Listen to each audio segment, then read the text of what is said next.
Cewek itu ada seperti apa dia? Ada nangis? Biasa ya. Nggak ada yang nangis, lari. Ya. Nggak ada sikap-sikap aneh gitu. Kalau dia kesini selalu di kamar berapa dia? Kamar 6. Oh, Nggak pernah pindah-pindah dari kamar 6. Lokasinya di mana itu Mas? Di pojok. Kalau pada saat pembayaran nih beli, dia yang membayar atau biasanya perempuannya yang bayar? Cewek. Cewek. Tapi setiap kesini Agus selalu nomor 6 ya? Kalau yang Mas lihat udah berapa kali Agus kesini Mas? Iya, kita pas sampai 5 kali ya paling. Dengan perempuan yang berbeda ya Mas ya? Dalam jangka waktu berapa lah? 5 sampai Itu mungkin mingguan ya. jam 1 minggu. Iya. 5 sampai 6 per minggu. Ibu bantah tuh ya. Saya sudah speak up juga. Pada dasarnya iya si Agus memang sering datang ke sini, orangnya nggak hampir setiap hari gitu. Itu memang sering ke sini, tapi bukan langganan bukan ya? Kalau langganan sih enggak, dia banyak di banyak tempat, bukan di sini aja. Cuman pas kejadian kan di sini. Dia kesini tuh sama cewek atau Berbeda Pak. cewek yang berbeda-beda? Dalam seminggu berapa kali? Hampir setiap hari. Anak saya. Bu, ada ibu ngelihat ada yang janggal tak setiap Agus kesini? Ya, emang ada yang janggal. Kemarin ada yang nangis, yang nyata-nyata yang saya lihat tuh yang pakai alma mater biru, kalau nggak salah yang sama kayak dia tuh nyata-nyata saya duduk di sana di bapak polisi itu.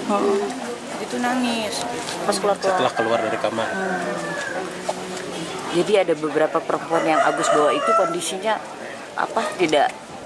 tidak baik gitu. Ya, saya nggak tahu kalau seandainya mereka berteriak di dalam, mungkin saya bisa tolong gitu kan. Saya bilang tapi tidak ada yang berteriak, ada yang lari kayak begitu aja. Yang itu yang saya lihat. Cuman saya di sini membantah, tidak ada istilahnya saya kerjasama dengan si Agus. Dengan mencuatnya kasus ini saya juga tidak tahu pribadi ya, karena dia sudah cukup umur. Yang kedua kan masalahnya kalau dianggaplah di aplikasi kayak gitu kan pelacur berhijab juga banyak ya. Tidak mesti harus seksi, itu yang saya bilang. Ibu merasa bahwa sebenarnya kalau ibu tahu ada kejadian itu ibu ingin membantu. Kalau kita tahu mungkin kita bantu, sedangkan korban kan tidak ada speak up. Tidak ada yang lapor, tidak teriak di dalam gitu ya. Apa yang ingin ibu sampaikan dengan kasus ini muncul, kemudian ini juga membawa nama tempat penginapan ibu? Saya sebagai ini ya yang mengelola lah itu. Di sini tempat ini sebenarnya tempat keluarga gitu ya, tapi kita kelola karena sudah almarhum yang punya gitu mertua saya. Cuman di sini saya tegaskan tidak ada kerjasama dengan pihak Agus Buntung, itu saja ya.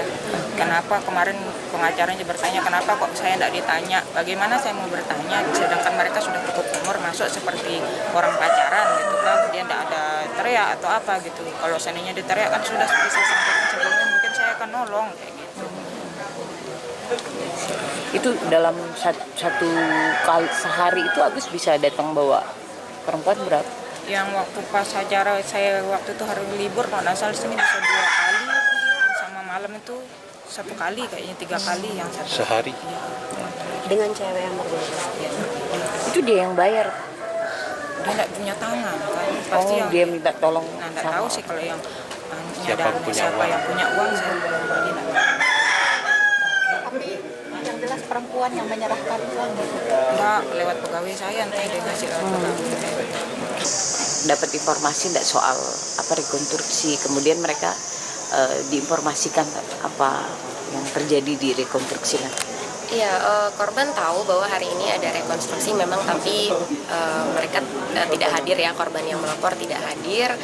Karena ya ini kan adalah rekonversi kronologi tersangka sebenarnya ya, jadi memang difokuskan untuk tersangka seperti itu. Tapi tentu saja nanti kami juga pendamping korban hadir di sini kan adalah untuk melihat perbandingan bagaimana kronologi dari tersangka dengan kronologi korban seperti itu.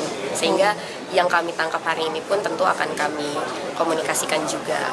Oke, jadi korban mengikuti proses ini. Ya. Korban tahu dengan setiap proses-prosesnya, korban terinformasi. Jadi nanti kemudian pendamping dari hasil rekonstruksi ini akan akan membicarakan lagi dengan korban, Iya. melihat beberapa adegan yang tidak sesuai. Iya. Ya, seperti itu. Tapi memang sejauh ini kan yang kami bisa tangkap tadi hanya sampai di parkir motor dan membayar ya, karena di dalam kami tidak boleh mengikuti.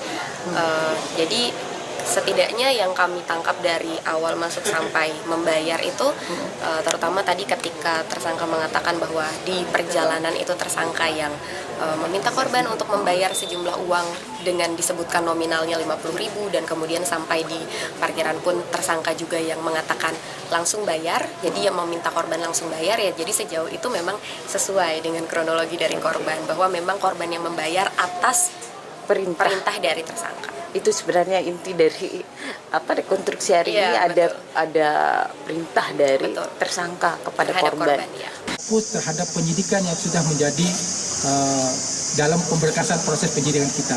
Jadi tetap bahwa ada 1 korban sebagai pelapor dan 4 lagi sebagai saksi korban pendukung yang memang pernah mengalami kejadian yang hampir sama modusnya dengan korban pertama yang melapor. Jelas pasti ada. Dari kita agenda di 28 yang kita agendakan rekonstruksikan mengembang jadi 49 pasti ada. Nah, ini menjadi bahan perbandingan nanti di persidangan nanti, karena berkembang, karena ini versinya tersangka. Kita akan mengakomodir dari versi tersangka, tidak mungkin kita menghalangi.